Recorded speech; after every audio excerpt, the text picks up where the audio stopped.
Alright, so I'm back once again, and as you can see I have on full display the complete Nikon Rangefinder collection. This is all of the cameras I own, only about half the lenses, but all the cameras.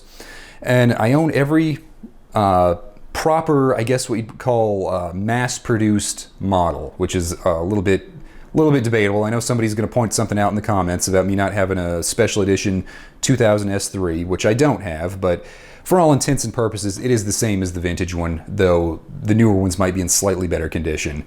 So we have the Nikon S, which was of course preceded by the M and the 1, but they're basically all the same camera. The rather eponymous S2, which is probably the most talked about, most popular, and most common. The S3, the kind of rare S4, a vintage SP, and a 2005 SP. So I think that's a pretty good sample size to work with. This is probably a lot more Nikon rangefinders than most people are ever going to own because, you know, it's a pretty obscene number when I get them out here and actually look at them and then start thinking about how much money I've spent on these silly things. But I was just going to start off and do a brief comparison and kind of compare them, broadly speaking, just so people have an idea of what the differences are between them. So the original S has pretty much the same, all of them have the same lens mount. I'll just say that now. All of them use standard canister 35mm film. The original S does have a slightly narrower film gate, so your images won't exactly be in the standard 35mm format. They'll be a little bit narrower. I'm sure some people won't like that. When it comes to actually like handling film and cutting it, I kind of prefer that. And it's not a big enough difference that I think you really notice it, so I don't mind. It does have some older features very much in line with an early screw mount Leica.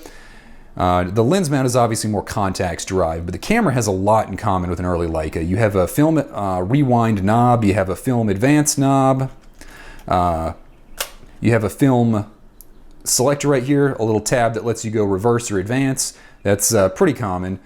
And then of course you have the little I don't know what they call this, the wheel that lets you focus the lenses. A lot of people hate this. I don't really use them, so they don't bother me, but I know a lot of people hate this feature and say it's annoying or useless or whatever. I would say just don't use it if you don't like it, but apparently that's too hard for a lot of people. The one thing I really want people to focus in on is the actual shutter speed dial. It's one of the double stack shutter speed dials where you have the faster speeds on top, slower speeds on bottom.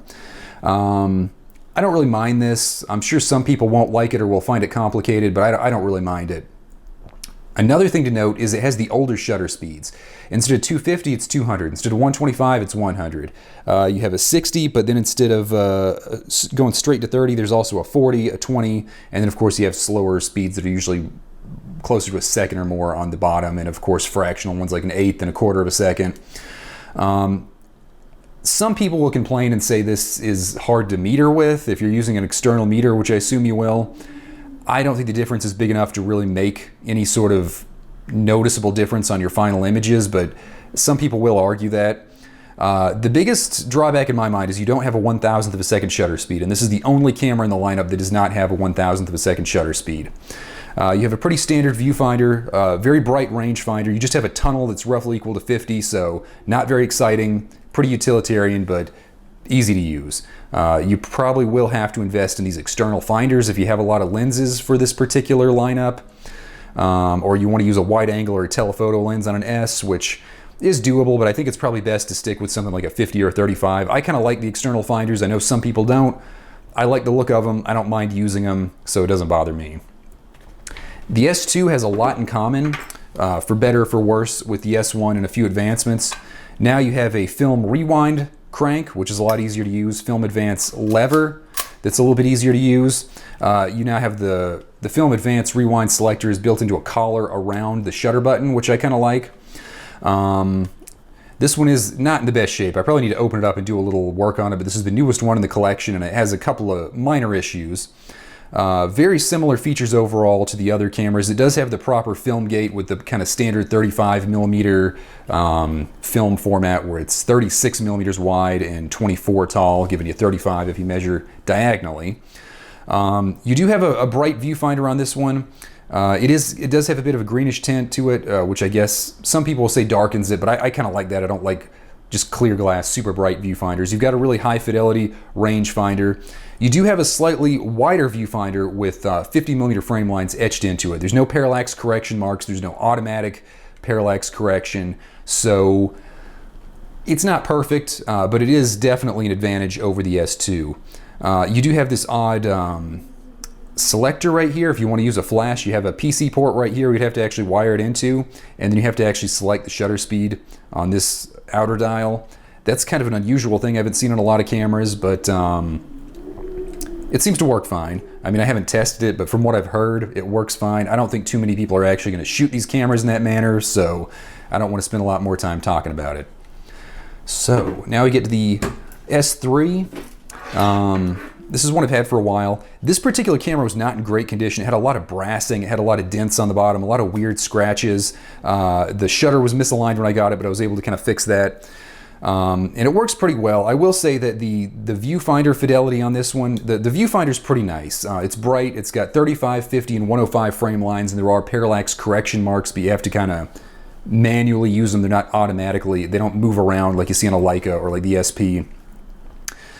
My big complaint with this camera is that the actual, the rangefinder is kind of dim, and that's a complaint I've heard a lot. I put this piece of yellow flash gel over the window, and that seemed to help a lot, improving the rangefinder fidelity. I know some people won't like that. They'll say it looks tacky, but I mean, again, I got this camera pretty cheap. I like it. This is kind of the beater of the group. I take this one out and use it a lot. That's why it's got the snake skin on it and some other stuff. This was never a very valuable camera in great condition. This is the original 50mm lens that came with it, which again is not in great condition, but it's usable. I like the S3 a lot. It does definitely seem to have an issue with the, I guess, the fidelity of the rangefinder that seems to be kind of common. I would say just test the camera before you buy it, but it doesn't seem to be the end of the world in my mind. It is annoying, but it can kind of be fixed with these gels. Again, you have a film advance lever, film rewind crank. I can't open it because there is film in it, but it has a unified shutter dial right there. All your speeds are on. It goes up to 1,000 as does the S2. You have pretty much the same rewind crank, film advance lever, and the little advanced rewind collar right here that the S2 had. It has a different type of flash selection thing. You have to lift up the outer rim, and there's a little window right here, and you kind of adjust the flash sync mechanism, I guess. Again, I don't use these cameras to flash. That's completely meaningless to me. I know some people might, but I think those people are pretty few and far between and probably know what they're getting into. Let's move on to the next one. So I'm going to go to the S4, pretty much an S3, a little bit more primitive. The viewfinder, or I mean not the viewfinder. The viewfinder is the same. Does not have 35mm frame lines, 50 and 105 with parallax correction marks. The rangefinder fidelity seems a little bit higher on my S4, and I've heard other people say that, so maybe they did something, and like maybe later S3s and maybe some of the S4s have better rangefinder fidelity than some of the earlier cameras. I don't know. I would again just say test it before you buy it if you can. Pretty much all the same controls and everything. You don't have the little tab right here on the front that the SP and the S3 have. That's the self timer that is absent on the S4 since it's kind of a budget model.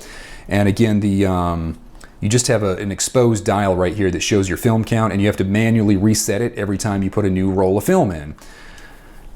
Pretty simple, straightforward stuff, but if you look at the SP and the S3, they do have an automatically resetting counter where when you pop the back off, it resets to 0. And there's also a little tab that will show if you have a 36 or a 20 shot roll, which probably isn't very useful since nobody's used 20 shot rolls for years. They've been 24 for a long time. So now we get to the SP. Again, it has the little self timer right here. It's got the same mechanisms on top as the other cameras, but now you have a little knob to let you adjust the frame lines in the viewfinder. And the viewfinder is kind of deceptive because, as I've said before, there's actually two viewfinders in the SP. You've got a standard one, and then you have a wide angle one. I'm not going to go into a whole lot of detail about that. I've talked about that in other videos. But I have to say I like it. If you want to shoot an 85mm lens, SP is probably the way to go. If you want to shoot the 105, 135, SP is probably the way to go. 35, I kind of prefer the S3.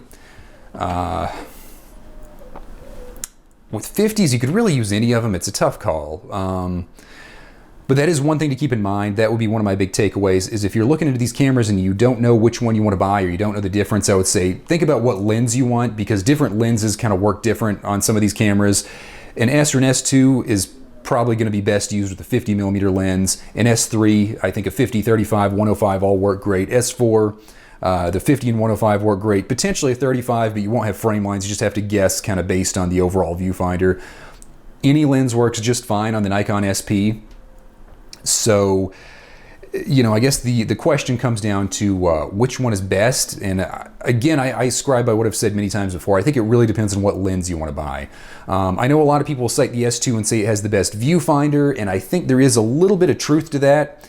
It definitely does seem to have a very, the rangefinder, I would say. People say viewfinder. I'd say its viewfinder is really average. It's kind of primitive. It works. I would argue it's a little bit lacking, but the rangefinder mechanism is very, very good. It has a pretty high fidelity rangefinder patch.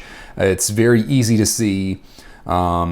No complaints with that when it comes to focusing. You don't really have a cluttered viewfinder, which I guess is kind of an advantage, but at the same time, you don't really have a lot of lens options because you're basically, with the stock camera, you're basically going to have to use a 50mm lens. And if you want to use pretty much anything else, you're going to have to get an external viewfinder, which, again, I don't mind it. Some people do. I think that's pretty much it. I've kind of given some of the basic comparisons between the 5 different camera models here. I didn't go over the black SP because it's almost identical to the chrome SP. It is a little bit newer. There are some minor differences, and I have a video on that.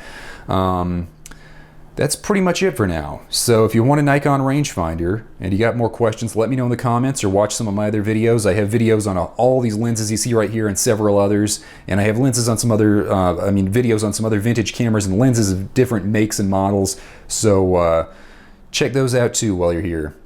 All right, well, hopefully y'all have a good day and learn something, and keep on shooting.